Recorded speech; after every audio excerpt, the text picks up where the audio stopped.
Olá meninas, tudo bem? Bom, hoje eu voltei aqui depois de um tempinho, né, sem produzir os resuminhos aqui do livro.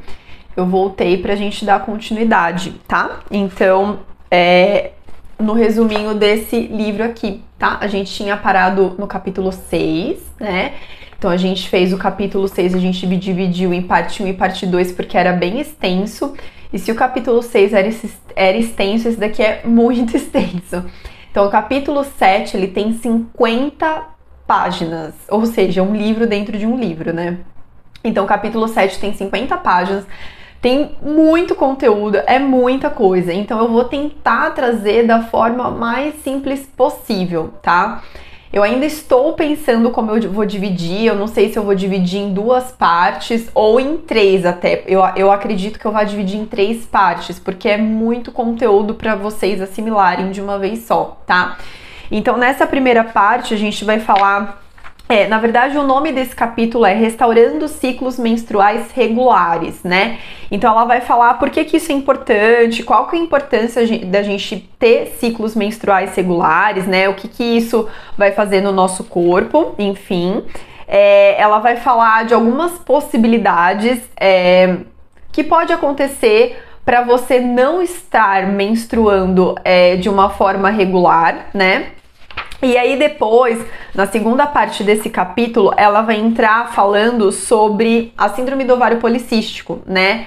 Ela vai explicar os diferentes tipos de síndrome do ovário policístico e ela vai trazer um pouquinho do tratamento para vocês. Então eu vou dividir, acredito que esse capítulo em 3 partes, para ficar uma coisa que dá para digerir, porque é o que eu falo, informação não é só alimento que a gente digere, não, informação também. E se a gente joga muita informação em cima de vocês, às vezes vocês não conseguem absorver metade. Então vamos aos pouquinhos fazer vídeos mais curtos, assim vocês assistem essa primeira parte, digerem, entende? E a gente passa para a próxima parte, tá bom? Bom, então o capítulo 7 é Restaurando Ciclos Menstruais Regulares e por que isso é importante, né? Então eu vou ler um trechinho aqui do capítulo 7, tá? Ela escreve assim: a sua médica pode ter lhe aconselhado apenas a tomar a pílula e não se preocupar até que você esteja pronta para ter um bebê. Isso vai lhe dar um sangramento falso, né, induzido por drogas, e você sempre pode tomar um medicamento para fertilidade mais tarde. Ou seja, ela tem um pouco de ironia aí, né? Ela quer dizer assim, que geralmente os médicos passam anticoncepcional pra gente evitar a gravidez, mas quando a gente quer engravidar, passam outro remédio para aumentar a fertilidade, né? Então ela fala que de acordo com o Colégio Americano de Ginecologistas, um ciclo menstrual regular, ele é um sinal vital de saúde. E ela fala, de acordo comigo mesma, ou seja, de acordo com ela, né, é um indicador chave do seu relatório mensal. Então o ciclo regular, ele também é um bom sinal de que você ovula. Então lembra que ela sempre fala como saber se você tá ovulando. Então se você tem um ciclo bem certinho, bem regular, com certeza você tá ovulando. E além disso, para você ter certeza, tem aquela questão do teste da temperatura com termômetro, né, sob a língua, enfim. E aí você vai realmente confirmar se você tá ovulando, né? E aí você vai saber que tá tudo bem com a sua saúde e com o seu metabolismo também, né? E ela fala assim, lembre-se que você deseja ovular, né? É assim que a gente vai produzir os nossos maravilhosos hormônios estradiol e progesterona, e a gente vai receber diversos benefícios por causa desses hormônios, né? Que vai estar relacionado aí com o nosso humor, com o nosso metabolismo, com o nosso cabelo, com a nossa saúde óssea também, né? Então ela coloca uma frase aqui de uma outra doutora, que a doutora fala assim: os ciclos ovulatórios são indicadores e criadores de boa saúde. Ou seja, é importante a gente ovular? Sim, bastante, tá? Então ela fala da parte do humor saudável. Então, juntos, o estrogênio e a progesterona, eles são o yin e o yang perfeitos para o humor. O estradiol, ele coloca a gente para cima, ao aumentar a nossa serotonina, a oxitocina e a dopamina. Já a progesterona, ela acalma, agindo como GABA no nosso cérebro, né? Então é aquele equilíbrio, né? Por isso que os dois são tão importantes. Já a parte de metabolismo e peso corporal saudável, né? O estrogênio e a progesterona, Eles auxiliam no metabolismo e no peso corporal saudável. O estradiol, ele vai melhorar a sensibilidade à insulina, então vai ajudar, né, vai prevenir o que? A resistência à insulina. E já a progesterona, ela vai aumentar a produção do hormônio tiroidiano e, portanto, vai aumentar a taxa metabólica, tá? Juntos também esses dois, essa duplinha aí de hormônios, né, super importantes, o estrogênio e a progesterona, são muito, muito, muito bons para os nossos cabelos, né? A gente, né, tem muita vaidade, a gente gosta, né, de cuidar do cabelo, de ter o cabelo bonito, saudável. E aí muitas vezes a gente não, porque eu não faço isso, mas muitas mulheres ficam se entupindo de pílula, de cápsula que promete que o cabelo vai ficar bom, etc, etc, etc e tal. Só que às vezes essa mulher não tem o básico para ter esse cabelo bonito. Então é que eu falo, a beleza, ela sempre vai vir de dentro para fora, é uma consequência da nossa saúde, né? Aí a mulherada fica se entupindo aí cheia de cápsula, de não sei o que promete que o cabelo vai ficar assim, assim, assado, mas não olha para o mais simples, né? Então, ela fala assim, ó, se você tiver menstruações irregulares, você não vai produzir o suficiente de nenhum dos dois hormônios. Então, nem do estrogênio, nem da progesterona, tá? E isso pode levar à queda de cabelo, especialmente se você tiver o excesso de testosterona, que acontece muito nos casos de síndrome do ovário policístico, tá? Então, os hormônios sintéticos da pílula, eles não são uma solução para sua queda de cabelo. E como a gente já viu no capítulo 2, eles podem, na verdade, causar queda de cabelo, né? Porque aí fala assim, ah, beleza, eu tomo anticoncepcional, tem hormônio, vai me ajudar. Não, então a gente já falou isso lá atrás, vocês podem voltar aí no capítulo 2 no vídeo, que vai ter falando que muitos casos as mulheres observam uma queda de cabelo com o uso de anticoncepcional, tá bom? Então é isso, gente. Então o estrogênio e a progesterona também vão ser bem importantes para a saúde do nosso cabelo, tá bom? E se a gente não produz esses hormônios adequadamente, esses dois hormônios, isso a gente pode apresentar então a queda de cabelo. Mas lembrando também aqui que a queda de cabelo, ela pode ser multifatorial, ela vai estar relacionada com a nossa alimentação, ela pode estar relacionada com o nosso estresse. Então, se você está sofrendo de queda de cabelo, procura ajuda, vai investigar, porque não é só uma causa, às vezes são várias causas que estão causando isso, tá bom? Bom, ossos saudáveis. Por fim, o estrogênio e a progesterona vão ser essenciais para a nossa saúde óssea, para a saúde dos ossos, né? Se você não menstruou por mais de 3 meses, está aumentando lentamente o risco de osteoporose ao longo da sua vida, né? E você pode, provavelmente, com certeza, já ouviu que a pílula oferece uma proteção óssea, mas infelizmente as evidências não são claras de que a pílula faça alguma coisa para ajudar nos ossos, né? A melhor solução para os seus ossos é realmente restabelecer e regular a sua ovulação, né? Para produzir então aí o estradiol e a progesterona, que vão ajudar também na saúde dos seus ossos, né? Então aí a outra pergunta aqui, quão regular os seus ciclos precisam ser, né? Então ela fala assim, que você não precisa ter aquele ciclo perfeito de 28 dias, né? Lembra que ela fala que tipo 28 é a média, né? Mas você não precisa ter certinho aqueles 28 dias, né? Mulheres diferentes têm corpos diferentes e obviamente os ciclos vão ter diferentes. Então ela fala aí que o seu ciclo, ele pode variar entre 21 e 35 dias. Então 28 é uma média, né? Se o seu ciclo ele vem a cada 21 a 35 dias, beleza, você pode considerar que é um ciclo regular, né? E lembra que a gente vai contar o nosso ciclo desde o primeiro dia de sangramento intenso, que é o dia 1. Então não é quando vem aquele pouquinho, né, aquele sangue ralinho. Ela fala que esse sangue pouquinho que suja a sua calcinha, na verdade, ele é o término do ciclo anterior. Então o primeiro dia, o dia 1 do seu ciclo vai ser o dia que desce sangue mesmo, que desce o sangue mais intenso, tá bom? Então vai variar aí de 21 a 35 dias, isso é normal e é um sinal de que você ovula, que é o que importa. Lembra que ela também fala que o importante não é se você sangra, o importante é se você ovula, porque às vezes você sangra, mas você não ovula, certo? Bom, e aí ela fala assim que a gente tem alguns sinais físicos, né, da ovulação, que isso a gente já falou também no capítulo 3, vocês podem voltar. E você também pode confirmar essa ovulação fazendo a medida da temperatura corporal ou até através de um exame de sangue para progesterona, tá bom? Se os seus ciclos são mais longos ou mais curtos, né? Então mais longos do que 35 dias ou mais curtos do que 21 dias, então talvez você não esteja ovulando em todos os ciclos ou talvez você não esteja ovulando em nenhum ciclo. E lembra que ela também fala que é comum e que é normal nós mulheres que somos saudáveis, também a gente apresentar um ou outro ciclo anovulatório por aí. Mas o que não é normal é todos os ciclos serem anovulatórios, ou seja, não é normal a gente sangrar todo mês, mas não ovular em nenhum mês. Isso já não é considerado normal. Bom, se os seus ciclos duram de 21 a 35 dias, então provavelmente você está ovulando, mas ainda assim pode não estar, né?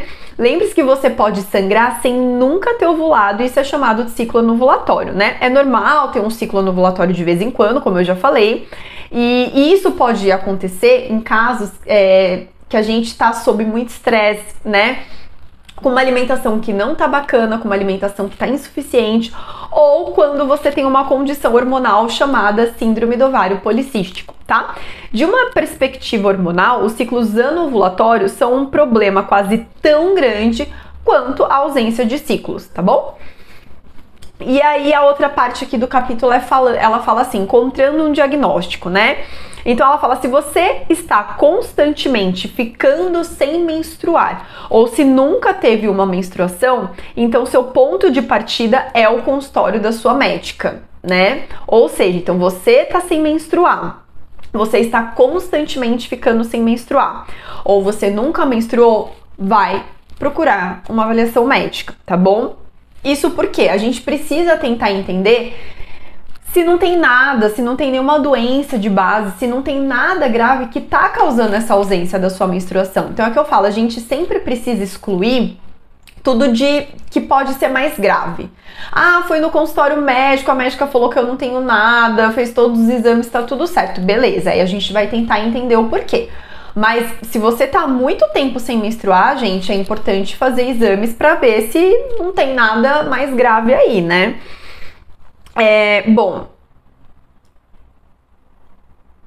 continuando aqui, aí ela coloca algumas situações aqui que você deve pensar, né, analisar aí e observar para ver se não são as causas, né, da sua ausência de menstruação. Então, a primeira de todas, né, a mais simples, a mais básica, que às vezes a gente nem pensa nisso também. Você tá grávida, né, do tipo assim... A primeira coisa é você descartar uma gravidez. Essa possibilidade é muito óbvia, né?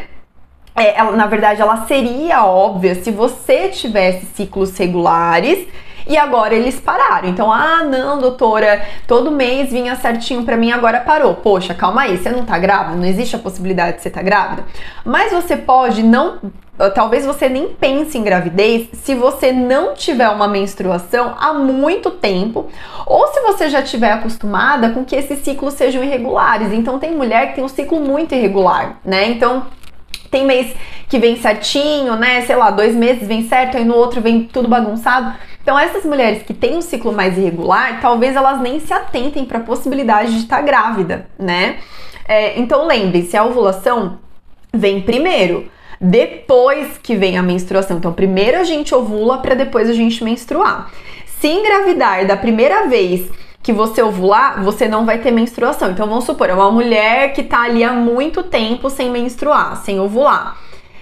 Ela pode engravidar depois de muito tempo sem ovular? Pode, porque se a primeira vez que ela ovulou, ela já engravidou, então ela não vai ter menstruação, certo? Então, em caso de dúvida, sempre faça o teste de gravidez ou visite a sua médica. Outra questão, você é adolescente? Porque se você acabou de começar os seus ciclos menstruais, então é normal você ter ciclos de 45 dias, tá? Então, ela até fala que nos primeiros anos da nossa menstruação, geralmente as meninas menstruam ali, sei lá, com 13, 14 anos, né? Então, nessa fase da vida, quando a gente está começando os ciclos menstruais, então ela fala que é muito comum a gente ter esses ciclos mais longos. Então, parece que são ciclos irregulares, mas na verdade são ciclos longos e isso é normal quando a gente é adolescente. Agora, quando a gente é adulta já não é normal, tá? Passou dos 35 dias já é considerado irregular. Então é normal ter ciclos de 45 dias, eles devem reduzir para o intervalo normal de 21 a 35 dias após alguns anos, né? Se não acontecer, pode ser que você tenha síndrome do ovário policístico, tá certo? Outra questão, você tá na perimenopausa, né? Então é normal que os seus ciclos encurtem primeiro e depois se tornem menos regulares aos 40 anos. Isso acontece porque você tem mais estrogênio e mais hormônio FSH.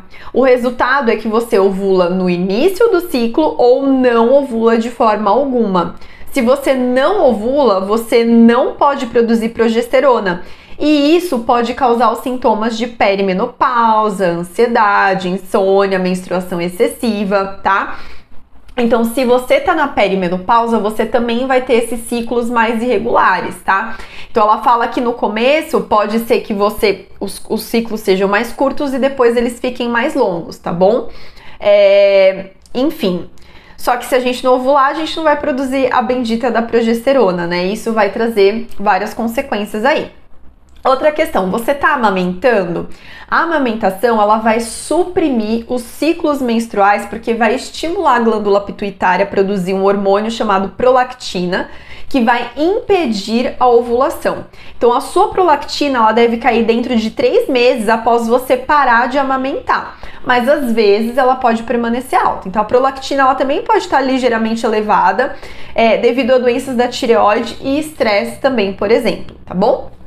Então, a prolactina, ela é um hormônio pituitário que estimula o desenvolvimento da mama e do leite materno e ela suprime o ciclo normal e a ovulação. Então, se você está amamentando, realmente pode ser que você não esteja menstruando, não está vindo a menstruação e você não está ovulando e faz parte, é normal por causa da produção da prolactina, tá bom? Outra situação, você tem uma condição médica? Então, um dos distúrbios menstruais mais comuns, ou seja, um dos distúrbios que causa mais problema, né, menstrual, é a doença da tireoide, tá? Então, se você tem alguma alteração da tireoide, isso pode influenciar ali nos seus ciclos menstruais também, tá? Se a sua médica ainda não fez o rastreamento para doenças da tireoide, peça para ela para fazer e não aceite a afirmação vaga de que é normal, né? Se a doença da tireoide ou outra condição médica for a causa da sua menstruação irregular ou ausente, você vai precisar de um tratamento para essa questão da tireoide, tá? Se ela for a causa, tá bom? Então, mulheres aí que possuem um ciclo muito irregular, é bem interessante, é bem importante avaliar aí essa questão da tireoide, tá bom?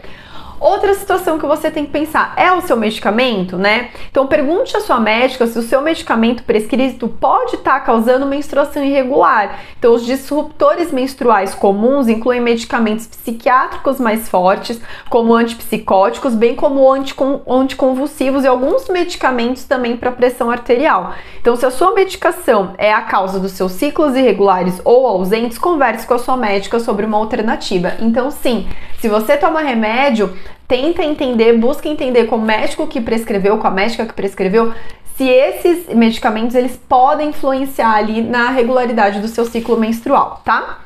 Outra questão, você come o suficiente? Então, comer insuficientemente é a razão comum para a falta de menstruação. Ou seja, olha a nossa alimentação influenciando na nossa menstruação, tá? E comer pouco significa comer pouca comida no geral e poucos carboidratos em particular, que a gente já falou dos carboidratos também, tá bom? Bom, outra questão, você é vegetariana? Olha os vegetarianos aí de plantão, eu sou vegetariana, hein, gente? Então vamos lá. Você pode ser vegetariana e ter ciclos menstruais saudáveis, né? Eu sou um exemplo disso, gente. Eu sou vegetariana e eu menstruo todo mês certinho, tá bom?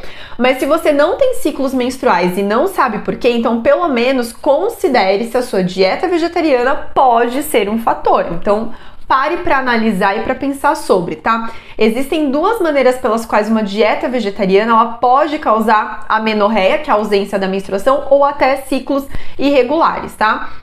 A primeira é que pode causar deficiência de zinco, que é fácil de testar e corrigir, tá? A segunda é que a sua dieta pode conter muito fitoestrógenos, né? Que a gente já conversou também no capítulo, acho que 6, se eu não me engano, tá? Então, geralmente, a dieta vegetariana possui muito fitoestrógenos, que é encontrado principalmente na soja, né? E nos legumes. Então, a gente come muita... Tem gente que come muita proteína, né? Proteína texturizada de soja, que imita a carne, né? Mas é de soja. Então, toma o leite de soja, carne de soja. E isso esses alimentos de soja, eles possuem muitos fitoestrógenos. E além da soja, os legumes, de forma geral, também possuem fitoestrógeno, né? E esses fitoestrógenos, eles podem suprimir a ovulação. Então, a solução é mudar para proteínas vegetarianas não fitoestrogênicas, como, por exemplo, queijo de cabra e ovos. Isso se você não for vegana, né? Porque se você for vegana, você não vai comer ovos, né? E aí, eu vou dar um conselho pra você aí que tá me assistindo e que é vegana. Então quer dizer que quem é vegano nunca vai, né? Uma mulher vegana nunca vai conseguir menstruar regularmente? Não. Aí o que eu vou te aconselhar? Você vai passar numa nutricionista convencional, né, gente? Lembra que eu não sou nutricionista, eu sou terapeuta ayurvédica. É uma visão diferente da saúde e da orientação de alimentação que a gente tem do nutricionista. Então, o nutricionista, ele vai ver toda essa parte aí, se tá tendo ferro, se tá tendo zinco, que ela tá falando aqui, se tá tendo a questão dos fitoestrógenos, né? Então, ela vai analisar toda essa parte da alimentação com os micro e com os macronutrientes. O Ayurveda, a gente não olha isso daí. Então, numa consulta ayurvédica, eu não vou chegar para você e falar assim, olha, você está ingerindo pouco ferro, olha, a sua alimentação tem pouco zinco. Não, gente, no Ayurveda a gente não estuda isso. A gente não estuda macro e micro, a gente estuda outras coisas. A orientação da alimentação é baseada nos doshas, então é um outro olhar. Então, é o que eu falo. Aqui não é uma disputa se a medicina convencional é melhor ou pior do que a medicina tradicional da Índia. É o que eu falo, elas se complementam, elas se conversam, elas andam juntas. Então, nesse momento, né, se você é vegana e se você está com problemas nos seus ciclos menstruais que não estão regulares, eu aconselharia você a procurar uma nutricionista convencional, da medicina convencional, tá? Ajustar essa questão dos micro, dos macronutrientes com ela, ver se a sua alimentação está equilibrada e assim você pode procurar o Ayurveda para complementar esse tratamento, tá bom? Porque a gente sabe que a falta de micronutrientes também pode causar esse ciclo irregular ou até essa amenorreia, tá bom? Então, os fitoestrógenos, eles também podem causar períodos leves, o que não é algo ruim. Então, eu mesma, né? Eu sou vegetariana. Na verdade, até antes de eu me tornar vegetariana, eu sempre tive ciclos muito leves. Então, o meu sangramento é muito pouco, tá? E depois que eu virei vegetariana, parece que aumentou no sentido assim, ficou mais leve ainda, né? Então, o que já era leve ficou mais leve. Então, eu sangro bem pouquinho, né? Mas é regular. Então, eu sei que ali eu tô ovulando, tá tudo certinho. Então, lembra que o importante não é a quantidade de sangue que sai, mas é se você está ovulando, tá bom? Então, se você é vegetariana, fica a dica. Observe o zinco e observe essa alimentação com a quantidade de fitoestrógeno aí, porque o fitoestrógeno, ele pode sim suprimir a sua ovulação, tá bom? Outra questão que pode estar causando aí a ausência da sua menstruação ou essa irregularidade na sua menstruação. Você tem um desequilíbrio hormonal, né? Então, sua médica verificará se há desequilíbrio nos hormônios femininos. Ela vai pedir exames de sangue, uma ultrassonografia pélvica e isso vai ser capaz de oferecer um diagnóstico. Muito provavelmente, pode ser que você tenha síndrome do ovário policístico ou amenorreia hipotalâmica funcional. Ótimo! Você está pensando, finalmente eu tive um diagnóstico. Infelizmente, os seus problemas não acabaram. Isso eu tô lendo aqui, tá, gente? Qual é o seu tratamento? Sua médica provavelmente vai recomendar a pílula para qualquer uma das condições, que é o mesmo tratamento que ela teria oferecido antes do seu diagnóstico. Se você tiver sorte, ela pode oferecer a você um medicamento para diabetes, metformina para síndrome do ovário policístico. Isso é um pouco melhor, mas ainda não é uma solução completa. Se você procurar tratamentos naturais, você pode ficar confusa Existem centenas de tratamentos naturais propostos para síndrome do ovário policístico e ciclos irregulares. Como você vai saber qual é o certo para você? É hora de ir mais fundo. Olha além do rótulo da síndrome do ovário policístico e da menorreia hipotalâmica funcional. O que está impulsionando a sua síndrome do ovário policístico? Por que você não está ovulando? Isso é chamado de diagnóstico profundo e esse capítulo é o que vai te guiar, tá? Bom, aí ela inicia a parte que ela vai começar a falar sobre a síndrome do ovário policístico. Então, assim, a síndrome do ovário policístico é uma síndrome onde as mulheres, elas praticamente não ovulam e elas apresentam ciclos muito irregulares, tá? E é mais comum do que a gente imagina. Então, a síndrome do ovário policístico é um diagnóstico comum que afeta até 10% das mulheres. Aí talvez você esteja falando, nossa, só 10%, mas 10% é bastante coisa, tá? É bem mais definido como um grupo de sintomas relacionados à falta de ovulação e um alto nível de andrógenos ou hormônios masculinos. O principal sintoma vão ser os ciclos irregulares, especificamente ciclos longos ou muitos dias de sangramento. Períodos irregulares são típicos de ciclos anovulatórios, ou seja, se você é uma mulher que tem ciclos irregulares desde que você se entende por gente, né, desde que você começou a menstruar, é possível, existe a possibilidade de você ter o síndrome do ovário policístico. Outros sintomas da síndrome do ovário policístico incluem os pelos faciais e corporais excessivos, acne, perda de cabelo, ganho de peso e infertilidade, tá? A síndrome do ovário policístico é essencialmente um problema de ovulação, que resulta em uma superprodução de andrógenos, que são os hormônios masculinos, como a testosterona, tá? Bom, os andrógenos, eles são os hormônios masculinos, né? E é normal a gente ter alguns andrógenos, a gente precisa deles pro humor, pro libido e pra saúde óssea, tá? Muitos andrógenos causam acne, queda de cabelo e hirsutismo, que hirsutismo é o crescimento excessivo de pelos no rosto e no corpo, tá bom?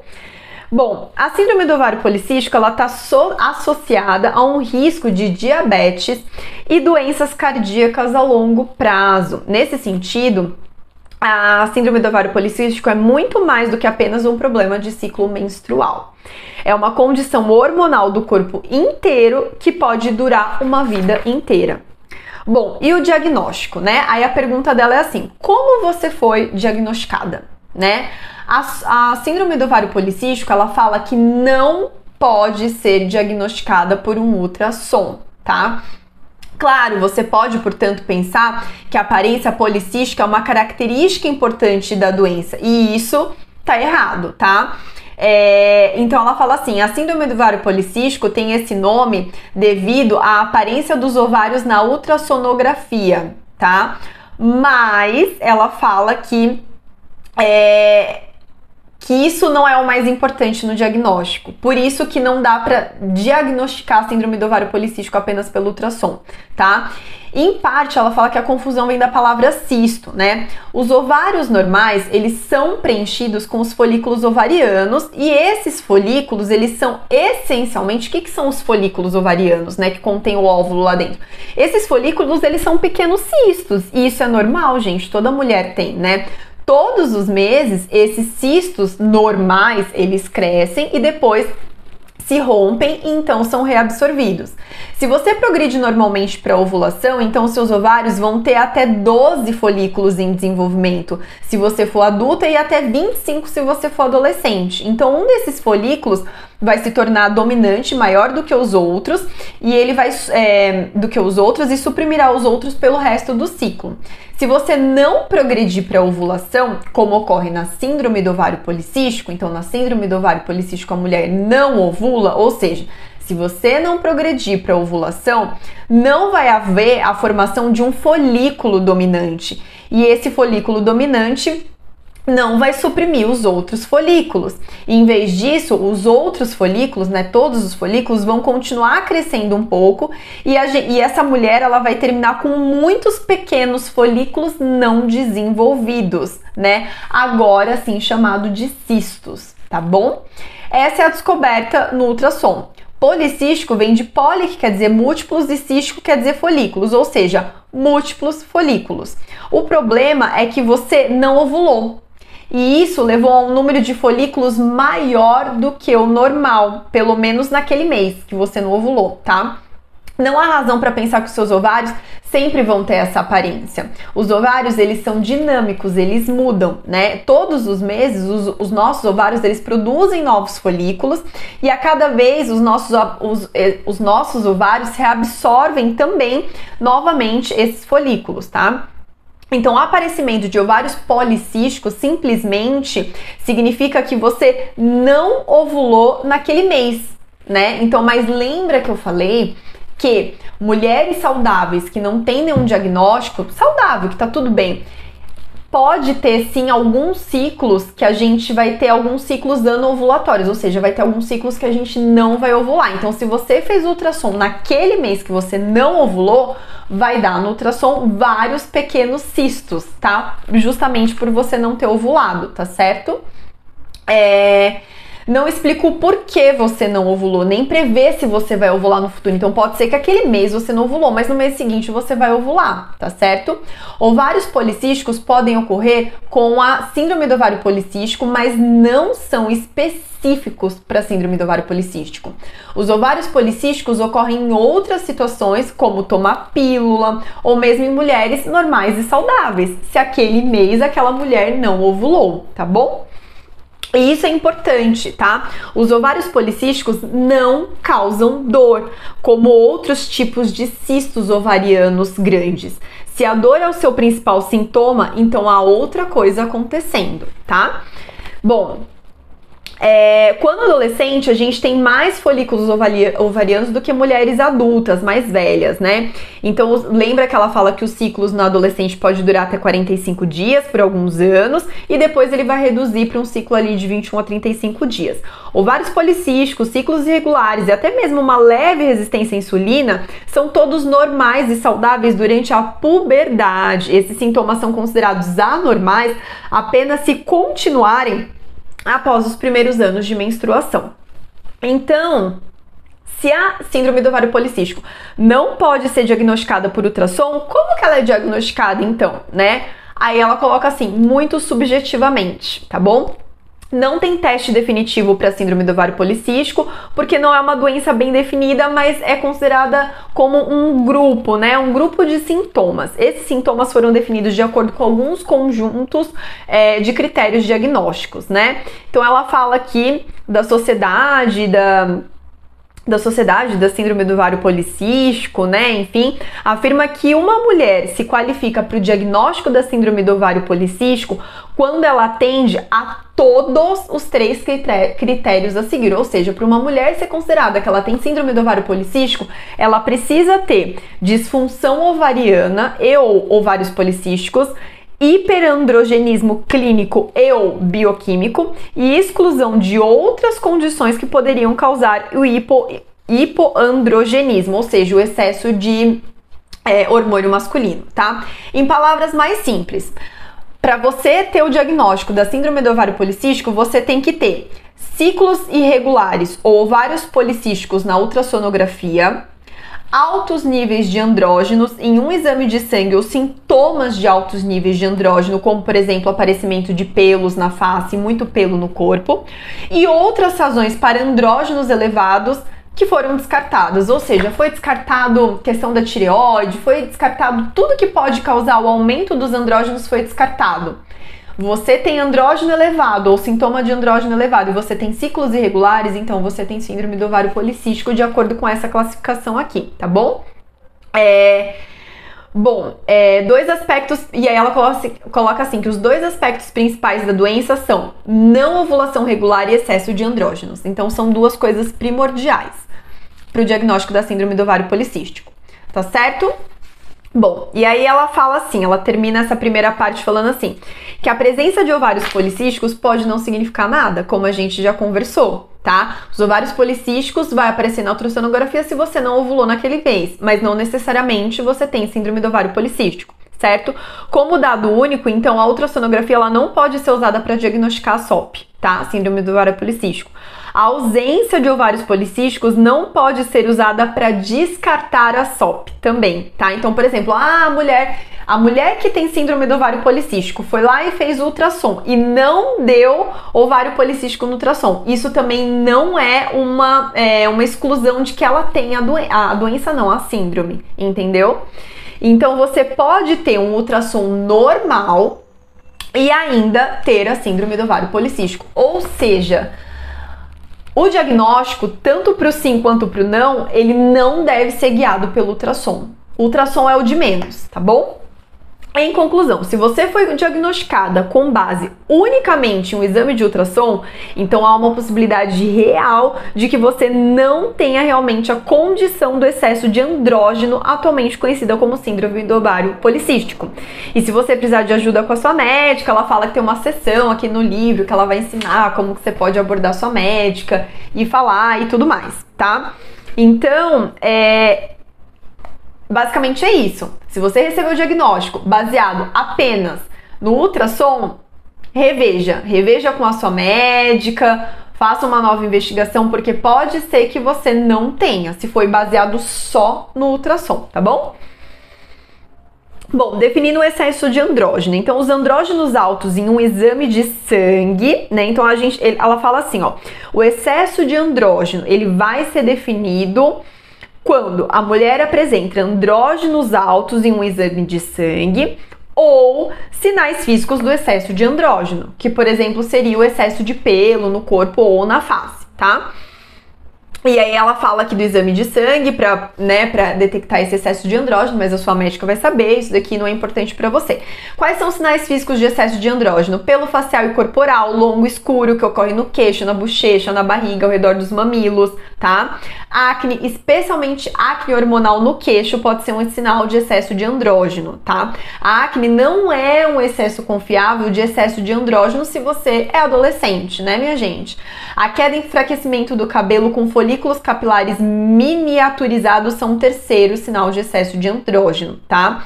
E ela fala que esse tipo específico de queda de cabelo é conhecido como alopecia androgenética. Então, muito pelo facial ou corporal, longo, escuro, tá? Acne, tá? Se você não tá na puberdade, e queda e enfraquecimento do cabelo, tá certo?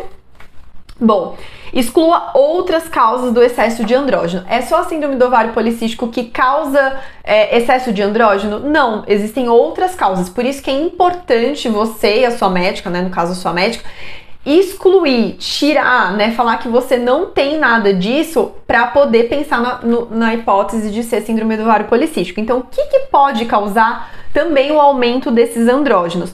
Contracepção hormonal com alto índice de andrógeno, alguns tipos de medicamento psiquiátrico, prolactina elevada, hipotiroidismo, doenças raras da pituitária ou da adrenal e hiperplasia adrenal congênita. Então, todas essas situações podem elevar os seus andrógenos e às vezes confundir você achar que você tem a síndrome do ovário policístico, tá certo?